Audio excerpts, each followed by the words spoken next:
Hey, it's okay. This is a Daily Doodle. Today, I'm inking some pregnant woman panels. Got some started over here. And you might notice a little change in the scenery. And by that, I mean, I got a new computer! Yes! If you've been watching these Daily Doodles the past month since I started, I've been waiting on this new computer to arrive. And guess what? It never arrived. Yeah, that's right. This is not the computer I ordered. The computer I ordered, I waited for almost over 2 months. I waited for this computer to arrive. And it never arrived. They kept back ordering it and saying, oh, it's going to take us more time to fulfill this order. I went from 2 weeks to 2.5 months, and they finally said, you know what, can't do it, sorry. your order's been canceled. I was like, what? No, that sucks. So let's see, that's too big, that's too wide of a nose. We gotta give her a little tiny nose, I guess. Yeah, so that computer got canceled, and I went in to Best Buy. The reason I was waiting so long is because I bought it on tax-free weekend. And in Tennessee, sales tax is 10%. So I saved $100 buying this computer on tax-free weekend. And that's part of why I've been just kind of waiting it out, being like, you know what? I'm annoyed that it's going to take another month for this computer to come, but I don't want to order another one because it's going to be $100 more expensive. So I waited, and then it got canceled. So I went into Best Buy that day because I ordered it from Best Buy, and so I had all these Best Buy gift cards that I get from just using credit cards. You can order gift cards with the credit card points you have. So I bought my computer through Best Buy, and since it never came, I went into Best Buy kind of upset. I didn't have to get angry with them or anything, but the manager there was talking to me, and he said, well, we'll try to find you a good deal on a computer, and I'll see what I can do to take money off and get you a good deal. So he did, and the other computer I found, I don't think it was on display or it was available when I went to get this computer last time, but this computer had 16 gigabytes of RAM instead of 8, like the other one that didn't come, and it also had a slate drive for really fast booting up, and those are two things that I would really like, but just have to be careful with how much I spend. And this one, they took $100 off. It was only $100 more, so I was like, $100 for a slate drive and 8 gigabytes more memory. I was like, I'm doing it. So that was the biggest quick decision. What is that called? A split-second decision, instant buy kind of thing that it was the biggest purchase that I've ever made, just on the spot. I've been doing it. So I'm getting used to this computer. It had Windows 10 on it. I'm used to Windows 8.1. This Windows 10 is kind of weird with Wacom tablets because a Wacom Cintiq is not really a tablet, but it kind of is. It's a desktop tablet. It's a weird hybrid. And it seems like Windows 10 doesn't quite know how to handle this weird combination of tablet and desktop. So there are a few little things. I remember back when Windows 10 was a free download, you could upgrade for free. Everybody oh, this is so awesome, we can upgrade for free. I did it, and it was kind of pushing you to do the upgrade. I remember that. It was like kind of, it would show you down in the notifications like, it's time to update. It's gonna be awesome. It's free. Do it while you still can. So I updated, and then I hated Windows 10 with a passion. It was like super annoying for this Wacom Cintiq tablet, and I ended up finding a way to de-upgrade, like go back to Windows 8, and I did that, and I was like, oh, thank God I don't have to upgrade to Windows 10. So yeah, now I'm with Windows 10 now, and I can't say that I see any improvements with Windows 10. Maybe there are improvements. If you know of improvements and you'd like to share that info with me, please leave a comment. But I think it kind of sucks. Oh well, no choice. That's how life is sometimes. So I am getting used to Windows 10. I'm trying to personalize it. I'm trying to get it adapted to a Wacom Cintiq operating a monitor kind of thing. I'm not sure how you describe that, but it's gonna take me a little bit. I'm still adjusting my recorder, my broadcaster that's recording this stream right now. So it might take me a few tries to get the sound right, get the microphone and the computer volume, in harmonial accord, when not too loud, when kind of balanced each other out, not overpowering each other. So yeah, I waited 2 months for a new computer, didn't get it. Ended up getting a little bit more of an expensive computer, but a better computer in the end. I wanted a computer that did not have a graphics card because I've already bought a graphics card. It's a good one, and I didn't want to just waste money on a graphics card. And all the gaming computers, they come with like, yeah, you're paying for a good graphics card in those gaming computers. So this is an HP Envy. If you ever look at Best Buy, if you're looking at buying a computer, this is the HP Envy from Best Buy. It's like $950, but it's got an i7, Intel 7 generation 770 processor. I wrote all the details down in my description, and I was doing that for my previous computer too, just so you guys have a little guide for digital art if you don't really know what kind of a system you need to get for digitally drawing. If you like how my system's performing, you like how fast it's going, or if you don't, then this will help you just kind of get an idea for what I'm using. Give you somewhere to start, give you something for comparison. So I also went to see the movie It, like that scary clown movie, and I think a lot of people have, because it sounded like it did really good at the box office. But I have to say, I wasn't very scared in the movie.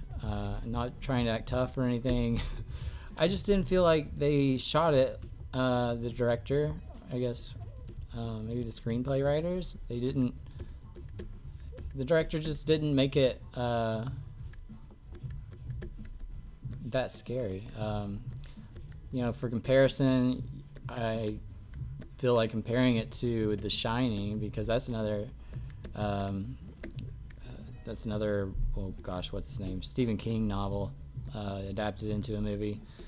That movie is my favorite scary movie, and it's probably because the man Kubrick worked on it. He was just the he wasn't really satisfied with just the book. He went ahead and did that screenplay and spent a lot of time researching it and developing stories within a story. And I love that movie. It's on Netflix right now. I streamed it last night just to see like what the difference was between it, why I wasn't scared when I watched it. I mean, there was a scene in the garage. It was in the trailers, Comic-Con trailer, so I feel like I can talk to it. It's not a spoiler. But I mean, that was like the scariest part of the movie to me, and really kind of the only scary part. It just wasn't shot like a scary movie. It was, the pacing was too fast. It was more like a kid's adventure with a scary twist to it. I never really quite figured out what the clown was. I get that it was like an apparition. I don't know what it was like, made up of their fears, but it fed off their fears. But was it like an alien? Was it some kind of metaphor? Was it real? Was it not real? I mean, it had to have been it didn't make any sense in the end what the clown was. And I don't know why it had so many teeth.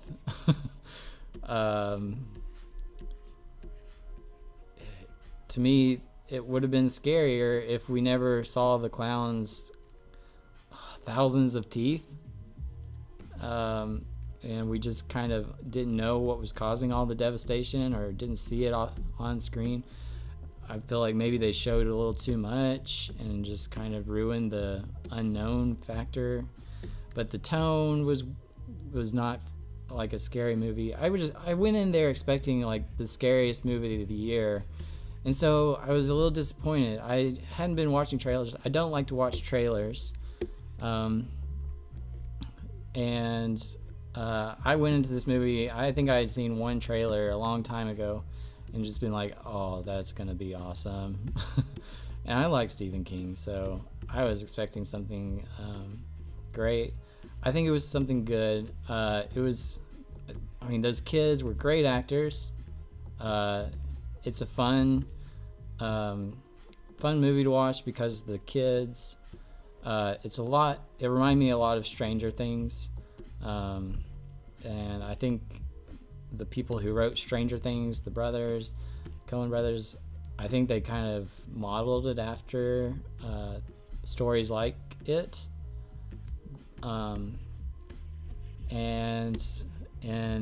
Stranger Things is that crazy monster that just has a ton of teeth and no face. So there's definitely some similarities.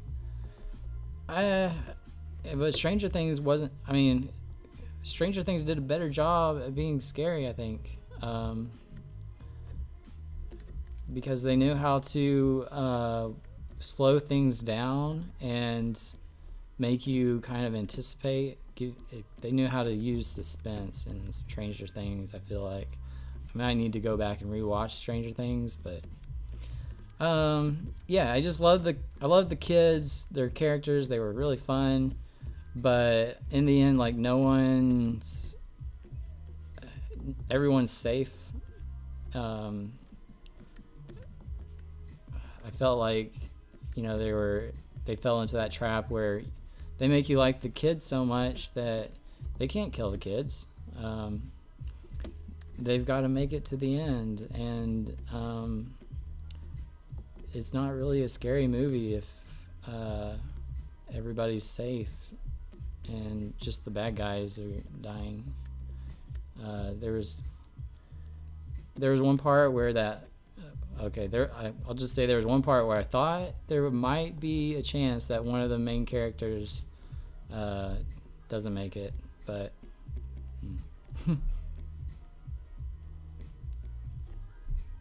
so anyways, yeah, I was a little bit disappointed I didn't think it was that scary.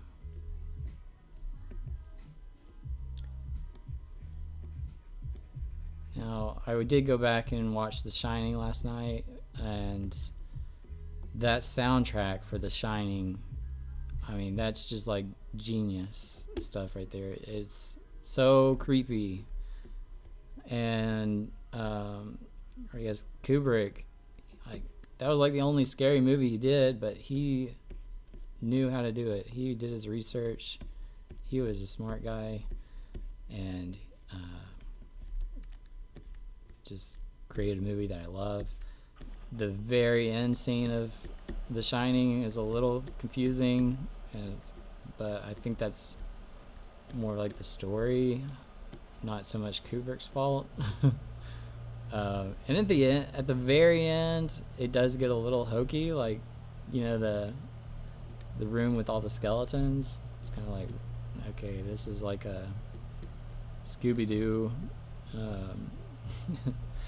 Scooby-Doo scene, and it kind of breaks the scariness a little bit, kind of brings you out of it for a minute, but then it takes you right back in. I love The Shining, always will. I own it. I love to stream it, and I like to look at The Shining for inspiration when I'm writing, because I think he just did a great job at kind of zooming out and putting little stories within stories, and using objects and